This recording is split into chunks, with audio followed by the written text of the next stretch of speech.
প্রিয় শিক্ষার্থী বন্ধুরা, আসসালামু আলাইকুম। আশা করি সবাই ভালো আছেন।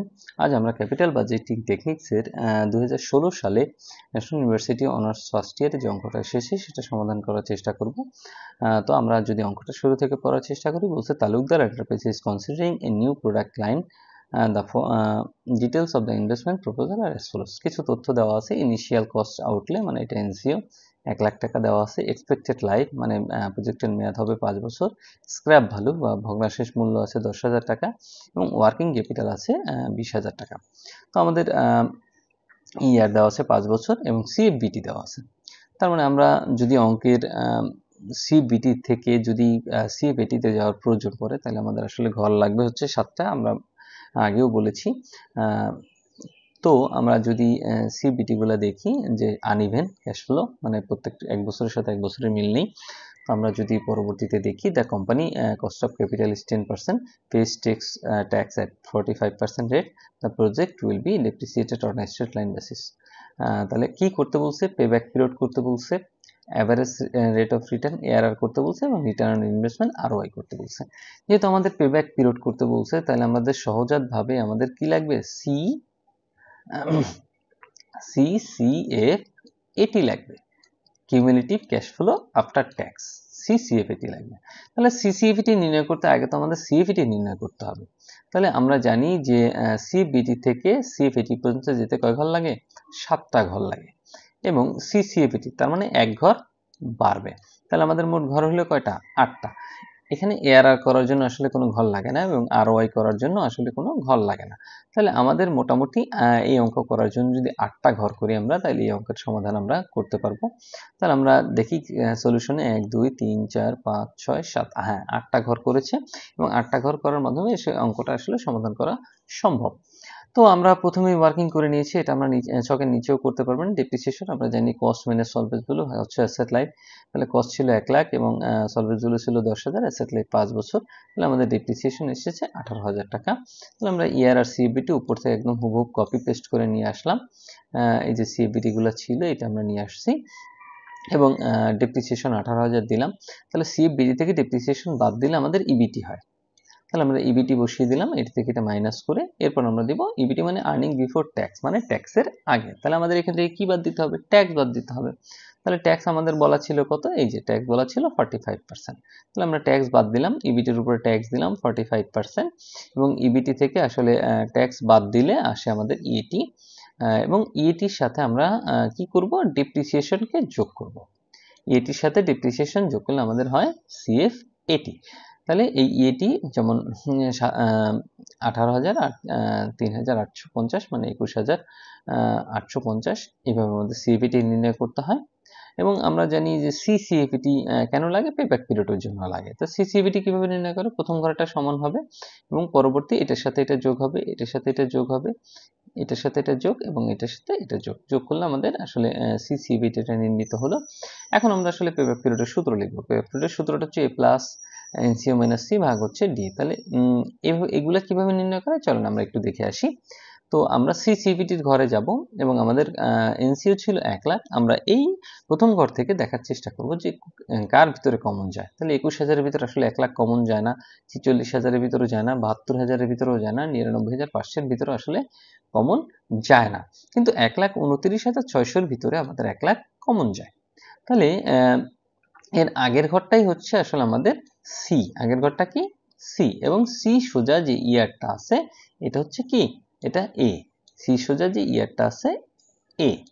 এবং আমাদের সির নিচের যে সিভিটিটা আছে, সির নিচের সিভিটি, তাহলে সির নিচের সিভিটি কত? 31,100। এইটাই হচ্ছে আমাদের ডি। এইভাবে আসলে নির্ণয় করতে হয়। আমরা আগেও অঙ্কে করেছি, পিছনের ক্লাসগুলোতে দেখবেন। তাহলে আমরা এনসিও সিডি পেয়ে গেছি এবং এই মানগুলো যদি আমরা বসিয়ে দিই, এনসিও 1,20,000 এবং সি হচ্ছে 99,500, ডি হচ্ছে 30,100। এখন আপনারা এই অঙ্কে ওয়ার্কিং ক্যাপিটালের কি কাজ সেটা আমরা অবশ্য বলিনি। ওয়ার্কিং ক্যাপিটাল হচ্ছে, যদি আমরা আগেও বলেছি যে অঙ্কের কস্ট এবং এনসিও সর্বদা সমান যতক্ষণ পর্যন্ত আপনার অঙ্কে ওয়ার্কিং ক্যাপিটাল না থাকে। তাহলে মানে আমাদের এই অঙ্কে ওয়ার্কিং ক্যাপিটাল ছিল, তাই আপনি এই অঙ্কের কস্ট এবং এনসিও কে সমান ধরতে পারবেন না। তাই এক্ষেত্রে আমাদের কি করতে হবে, এনসিও নির্ণয় করতে হলে আমাদের যে কস্ট দেওয়া আছে, ইনিশিয়াল কস্ট যেটা দেওয়া আছে এটার সাথে ওয়ার্কিং ক্যাপিটাল নির্ণয় করে তারপর আমাদের এনসিও নির্ণয় করতে হবে। তাহলে 1,20,000 টাকা ছিল এনসিও, এবং তারপর আমরা সির মান বসালাম, ডির মান বসালাম, এটা ক্যালকুলেশন করলে আসলে আমাদের পেব্যাক পিরিয়ডটা চলে আসবে। এরপর আমাদের দ্বিতীয় রিকোয়ারমেন্টে বলেছিল ARR, average rate of return. তাহলে অ্যাভারেজ রেট অফ রিটার্নের সূত্র হচ্ছে অ্যাভারেজ ইএটি ভাগ অ্যাভারেজ ইনভেস্টমেন্ট ইনটু 100। তাহলে আমাদের অ্যাভারেজ ইএটি নির্ণয় করতে হলে আমাদের টোটাল ইএটি লাগবে। এই যে এখানে ইএটিকে আমাদের কি করা লাগবে, যোগ করা লাগবে। তাহলে আমরা টোটাল ইএটি নির্ণয় করলাম 39,600, এবং এটাকে গড় করা লাগবে। তাহলে গড় করতে হলে অবশ্যই ইয়ের সংখ্যা দিয়ে ভাগ দিতে হবে। তাহলে 39,600কে আমরা 5 দিয়ে ভাগ দিলাম, কত হলো 7,920। এরপর আমাদের অ্যাভারেজ ইনভেস্টমেন্টকে নির্ণয় করতে হবে। অ্যাভারেজ ইনভেস্টমেন্ট নির্ণয় করার সূত্র হচ্ছে যদি ওয়ার্কিং ক্যাপিটাল থাকে সেটা যোগ হবে, যোগ কস্ট প্লাস সলভেন্স ভ্যালু ভাগ হচ্ছে 2।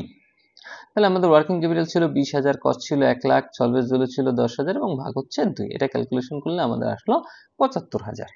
তাহলে আমাদের এটা দিয়ে 100 দিয়ে গুণ দিলে সাথে আমাদের এআরআরটা হয়ে যাবে, এবং এরপর করতে বলছে আরওয়াই মানে রিটার্ন অন ইনভেস্টমেন্ট। তাহলে রিটার্ন অন ইনভেস্টমেন্টের সূত্রটা আমরা যদি একটু খেয়াল করি যে অ্যাভারেজ ইএটি ভাগ হচ্ছে অরিজিনাল ইনভেস্টমেন্ট। তাহলে অ্যাভারেজ ইএটি তো আমরা একবার নির্ণয় করেছি 7,920 আমরা বসিয়ে দিলাম, এবং অরিজিনাল ইনভেস্টমেন্ট মানে হচ্ছে এনসিও। তাহলে এনসিও ছিল 1,20,000 আমরা নির্ণয় করেছি।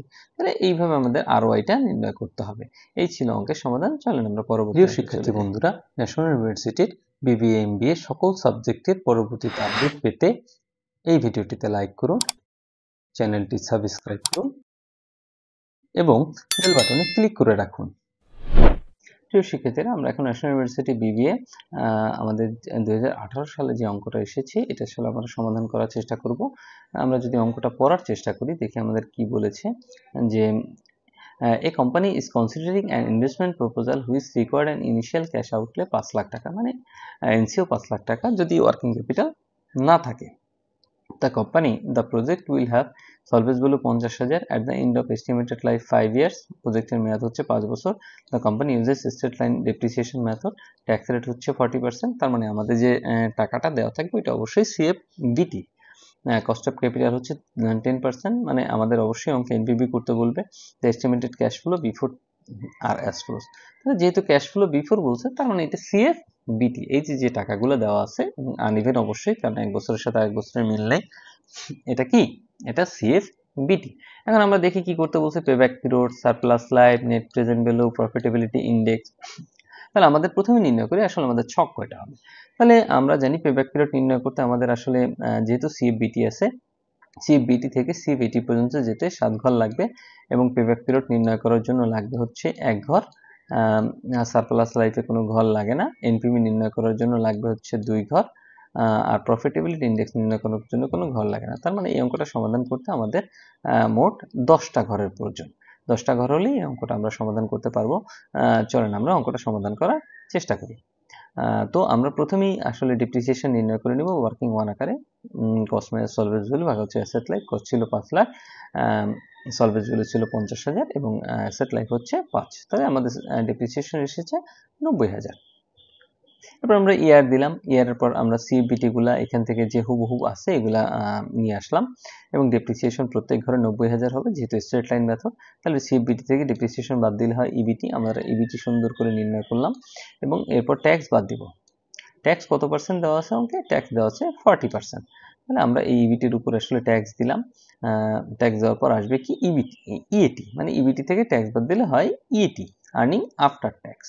তাহলে 30,000 থেকে 12,000 বাদ দিলে 18,000। এইভাবে আমরা প্রত্যেকটা নির্ণয় করব, এবং এই ইএটির সাথে কি করব আমরা ডেপ্রিসিয়েশনকে যোগ করব। তাহলে ইএটি যোগ ডেপ্রিসিয়েশন সমান সমান হয় কি, সমান সমান হয় সিএফএটি। যেমন আমরা প্রথমটা যদি দেখি যে 18,000 যোগ হচ্ছে 90,000, তাহলে 1,08,000।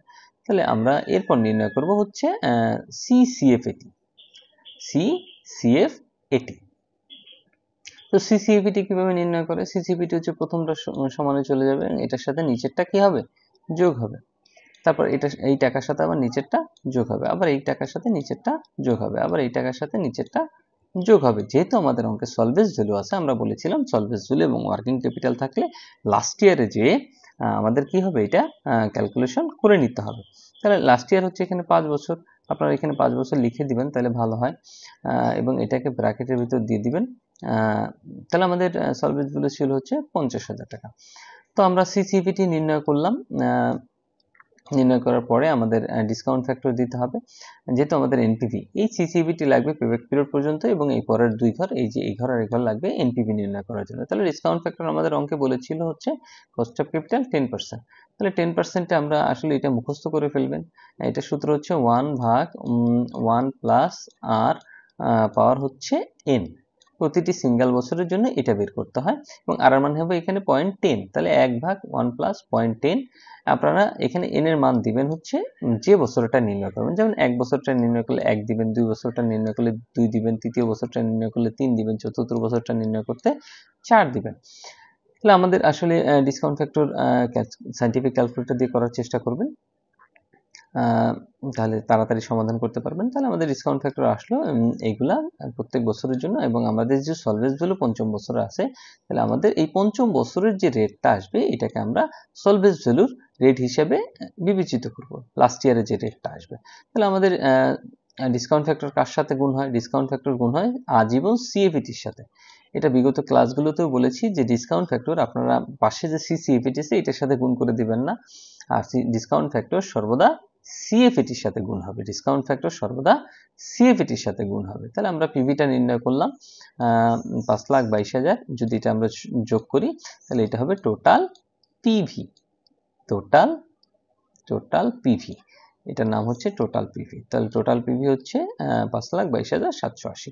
তাহলে এবার আমরা রিকোয়ারমেন্টে চলে যাই। তাহলে রিকোয়ারমেন্ট প্রথমে আমাদের কি করতে বলছে? পেব্যাক পিরিয়ড করতে বলছে। তাহলে পেব্যাক পিরিয়ড সূত্রে প্লাস এনসিও মাইনাস সি ভাগ হচ্ছে ডি। তাহলে আমরা এখন সি এ ডি কিভাবে এই মানগুলো পাবো আমরা একটু দেখি। আমরা এই মানগুলো পেতে আমরা চলে যাব হচ্ছে সিসিএভিটির ঘরে। কোথায় চলে যাব? সিসিএভিটির ঘরে। তো সিসিএভিটির ঘরে কিভাবে? আমাদের এনসিও কত ছিল? এনসিও ছিল, যদি আমরা দেখি যে এনসিও আসলে ছিল 5 লাখ টাকা। তাহলে আমরা সিসিএভিটির ঘরে 5 লাখ দেখতে থাকবো যে কার ভিতরে কমন যায়। এটার ভিতর কমন যায় না, এটার ভিতর যায় না, এটার ভিতর যায় না, কিন্তু 5,04,000-এর ভিতর কিন্তু 5 লাখ একবার কমন যায়। তাহলে যার ভিতরে কমন যায় তার আগের ঘর হচ্ছে সি, এবং এই সি সোজা যদি ইয়ারে চলে যায় এটা হচ্ছে এ, এবং যেটা সি আছে সেটা নিচের সিএভিটি হচ্ছে ডি।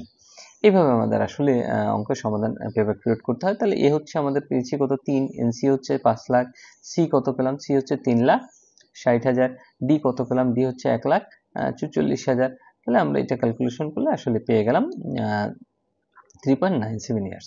এবার রিকোয়ারমেন্ট 2 তে আমাদের বলছিল সারপ্লাস লাইফ করে দেখাতে হবে। সারপ্লাস লাইফের সূত্র হচ্ছে অ্যাসেট লাইফ ভাগ হচ্ছে পেব্যাক মাইনাস হচ্ছে পেব্যাক পিরিয়ড। তাহলে অ্যাসেট লাইফ হচ্ছে 5 বছর এবং পেব্যাক পিরিয়ড হচ্ছে 3.97, তাহলে 1.03 ইয়ার্স।